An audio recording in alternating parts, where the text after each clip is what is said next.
जन स्वराज आया, जितनी पार्टियां हैं सब पलायन पे बात कर रही है।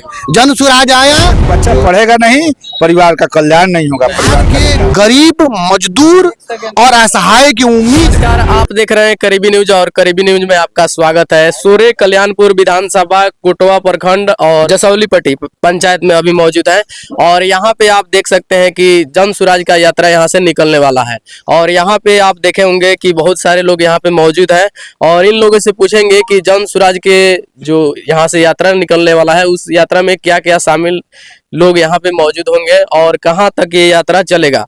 तो क्या नाम होगा अंकल जी आपका? हमारा नाम संजय मेहता हुआ। मैं जन स्वराज पार्टी के जिला उपाध्यक्ष हूँ और कल्याणपुर विधानसभा के ईबीसी के संयोजक हैं। जी। हम लोगों को इस यात्रा का मुख्य उद्देश्य है हमारे सभी प्रत्याशी को एक मंच पर लाके और जनता के सामने पेश करना।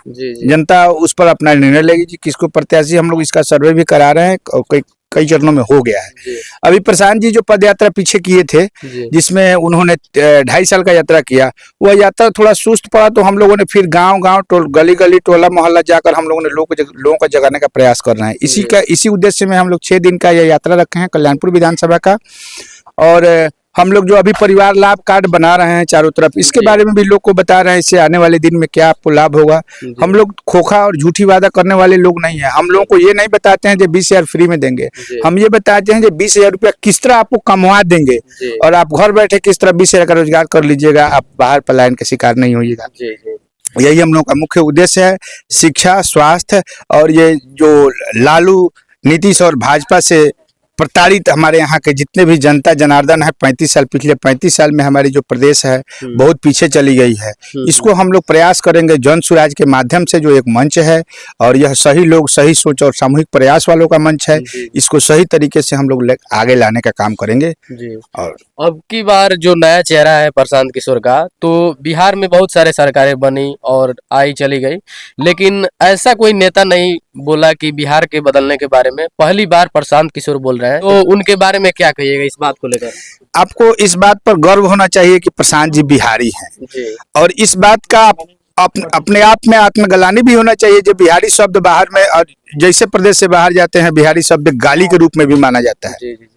तो हम इसको खोया हुआ बिहार के गौरव को कैसे, अतीत को कैसे वापस लाएं, इस पर हम लोग काम करेंगे। यही हम लोग का मुख्य विजन है और इसमें सबसे बड़ी इसमें पलायन रोकना सबसे बड़ी जरूरी चीज। अगर पलायन रुक जाए तो बच्चा सब भी पढ़ने लगेगा। देखिए सब बच्चा सबका गार्जियन बाहर होगा, ऐसे बच्चा से स्कूल आया, बाहर खेल रहा है, माँ को तो इसको मालूम है नहीं, अगर गार्जियन आता तो कम से कम इसको तो गाइड करता है, तब ये बच्चा इसी संसाधन में पढ़ लेता। हम लोग इस सरकारी स्कूल की व्यवस्था को बेहतर बनाएंगे और ये जो स्कूल में खिचड़ी का कार्यक्रम चल रहा है, इसको बंद करके हम लोग सभी गार्जियन को 1,000 रुपए देने का काम करेंगे। बच्चा को ट्यूशन पढ़ावे।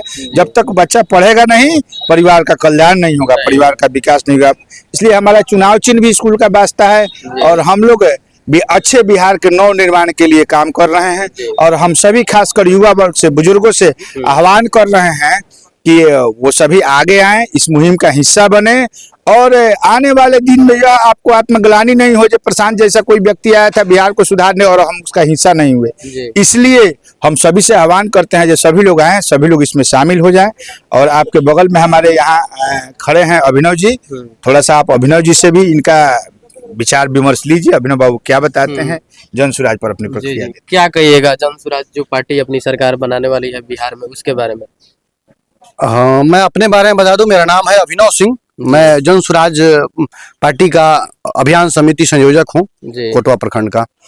और जैसा कि संजय भैया बता रहे थे कि जन स्वराज का विजन, ये पदयात्रा, आपने सवाल किया था कि पदयात्रा आखिर आप लोग जो कर रहे हैं, प्रशांत जी ऑलरेडी पूर्वी चंपारण पदयात्रा करके जा चुके हैं, फिर भी आप लोगों को करने का क्या उद्देश्य है? तो प्रशांत जी कई पंचायत, कई गांवों को नहीं टच कर पाए थे। इतना बड़ा बिहार है, 38 जिले और 2 पुलिस जिले हैं, इनको टोटल 40 हुए। इनको के कई कुछ हिस्सों को छुआ था और कुछ इसे अछूता रह गए थे। तो उसको प्रशांत जी का आदेश हुआ कि आप हर विधानसभा का इस सेशन में आप लोग 40 गांव चिन्हित करिए जहां घनी बस्ती हो, उसको जाके अपना स्कूल का बस्ता जो है हुआ, स्कूल का बस्ता हमारा सिंबल है, जो व्यवस्था, इसको बताइए।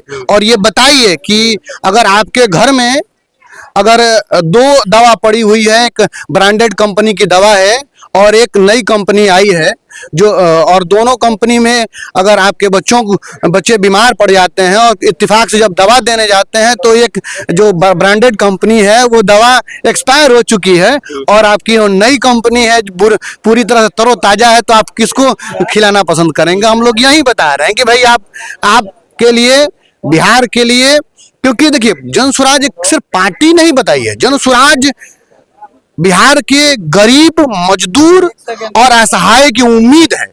जनसुराज बिहार में सरकार बनाने नहीं आया है, सरकार बनाना होता तो इसका अलग तरीका है जो बाकी दल बना रहे हैं, वो पार्टियां कर रही है। जनसुराज एक तरह से अभियान के तौर पे आया है, लोगों को जगा रहा है।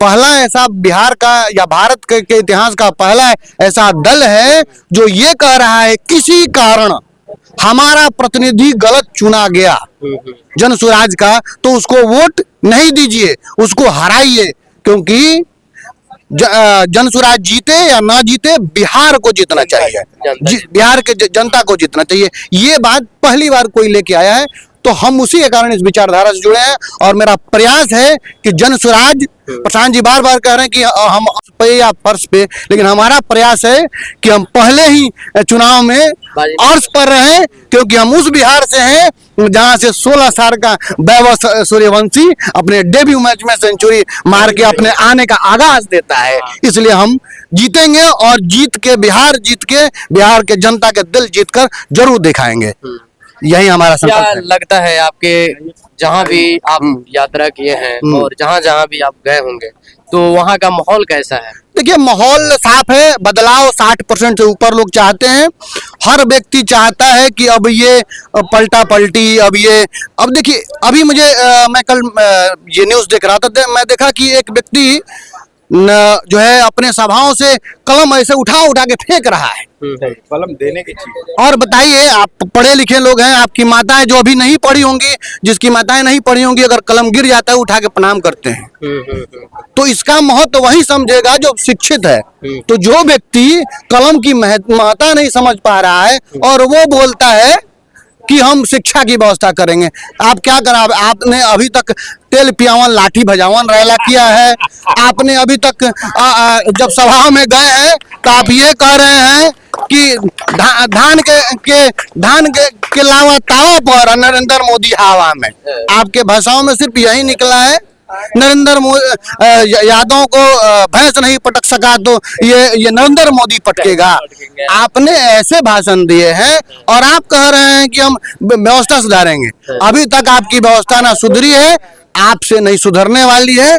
हमारा उद्देश्य है, हम बात कर रहे थे पलायन की, और पलायन को अभी तक बात कर रहे हैं, और जितनी पार्टियां हैं वो अब करना शुरू कर दी है, क्योंकि कॉपी कर रही है, क्योंकि लोग कह रहे हैं कि जनसुराज आई तो करी की ना। कुछ लोगों के मन में ऐसा है, अरे भाई मेरे जनसुराज के आने से आप देखिए, आपके आने से ही प्रभाव दिख रहा है। जनसुराज आया, जितनी पार्टियां हैं सब पलायन पे बात कर रही है। जनसुराज आया, जो ये नीतीश कुमार 400 से 40 रुपया नहीं बढ़ाया, वो नीतीश कुमार 1100 पेंशन किया। जनसुराज आया तो बिजली फ्री हुआ। जनसुराज आया तो जो सांख्यिकी स्वयंसेवक थे, ये आशा कार्यकर्ता थे, ये बाल दीदी थी, ये सब का पिटाई कराए हैं नीतीश कुमार जी पटना में, और उनके आते ही उन्होंने अब ये बंद करा के क्या किया कि अब ये उनकी सैलरी बढ़ा दी। तो जनसुराज के आने का धमक दिख रहा है। आप एकदम निश्चिंत रहिए,